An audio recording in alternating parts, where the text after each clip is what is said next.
Okay, so what happens is the problems with the collective and individual group self-identities over time, they tend to manifest themselves in really destructive ways. Things like systemic patterns of child sexual abuse, child neglect, alcoholism and addiction, low self-esteem, significant rates of domestic violence, community violence, lateral violence, and I think most devastating for most of the people that I work with, a lot of teen suicide, so young people that haven't made this transition yet that commit suicide. And I'm very hard pressed to find anyone and interview them and talk about these issues. It's very hard to find them that can't see that there's some thing that's happened here. And sometimes there's resistance. I mean, even there are people in these further generations, third and fourth generations down, that realize that there's some way that they could blame themselves for it. We're not going to get anywhere by blaming each other. We're not going to get anywhere by being defensive, and that's what I was alluding to earlier when I wanted you to think about that particular issue. It just isn't helpful. There's no, when I said that there are difficult conversations that need to happen, I found it to be really helpful to start those conversations off by saying, look, I know that it bothers you that you struggle with the language. So do I. I struggle with the language every day. I'm not fluent. I know a lot, but I don't know everything. And every day that's hard to do. I know that that's difficult. To sit down with young people that don't feel like they have elders that they can ask, that don't feel like they have family members that know, that don't want to upset them or offend their family members by asking, and you've got to just say, look, I understand that. I've been in that situation. I know how you feel. And if there's anything I can tell you, I will. And if I can't tell you, I'll tell you who probably can. For young people that have children that aren't fluent, there is this guilt over the language, over this way of life. There's this guilt. Doesn't help any one of us to feel guilty about it. It just doesn't. And that's not an easy thing to convince people about. It's just not an easy conversation to have. And so when we talk about businesses or structures, or if we talk about any of these things, even if we take some very tried and true policy suggestions that come out of the Harvard Project on American Indian Economic Development, those aren't light switches. They're not ons-offs. We can't just say, as long as you fulfill one of these, then we're going to have success. They're not dichotomies.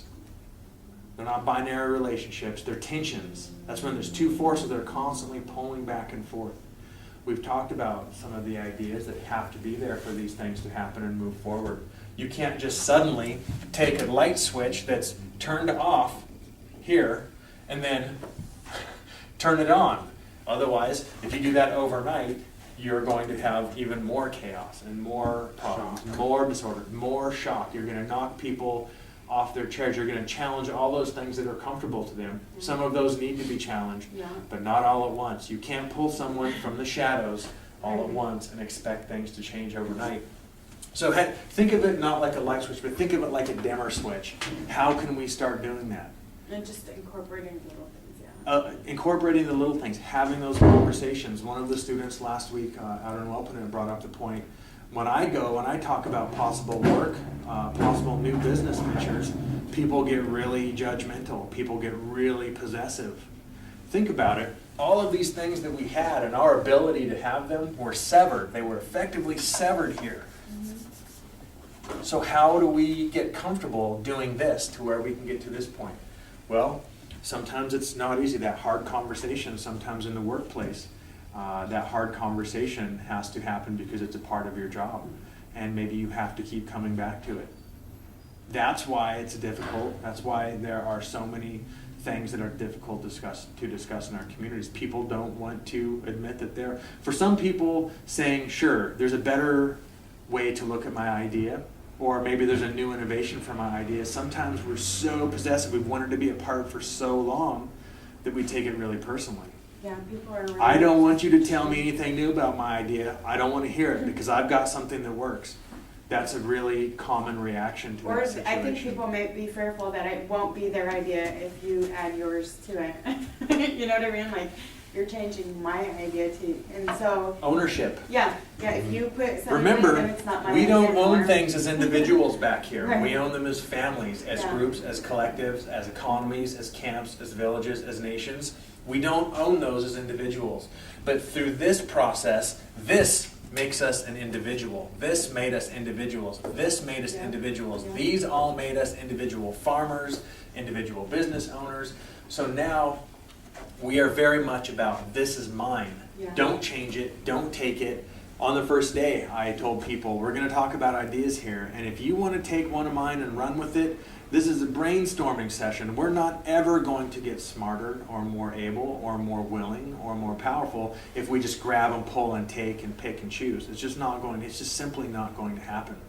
So, background. Why is it that when if 10 of us were to get together from our respective communities, even if I were to go and sit down with my own family and talk about business plans, man, there would be a lot of friction there. And some Yeah. people wouldn't like it and they would tell me, you know what, your education suits you to do something else and this is mine. How do we build that back in? And it literally all just starts with these kinds of conversations. We've all got to have these conversations. I mean, I don't want to sound too, I don't want to sound unrealistic or saccharine or overly fake or sweet, but literally it means sitting down with someone and saying, hey, you know what?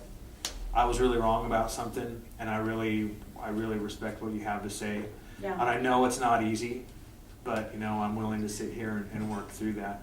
Yeah. Because our ability to do that disappeared and has been kind of pushed around, Mhm. and you know, that's why we tend to be really defensive about things, and we tend to be less open-minded. And it's not an easy thing, even as an individual.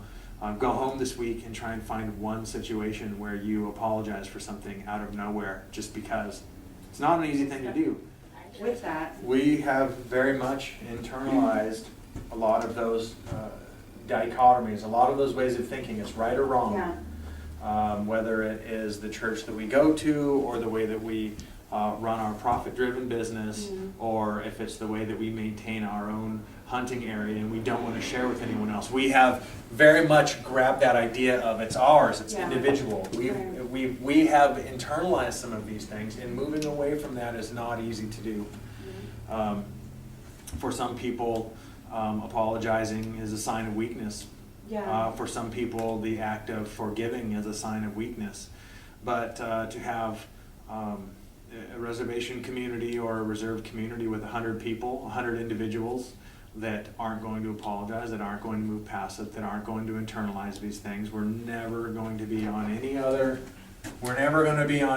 trajectory than this one. And even though it was arbitrary, you can see that I pointed it in somewhat of a downward motion. So yeah, we're not probably ever going to get back on this perfect line, but at least maybe we can start moving and re-establishing some of those and moving parallel. And, yeah, a nice parallel with those things. So that's it for that lecture. What was the homework assignment last time?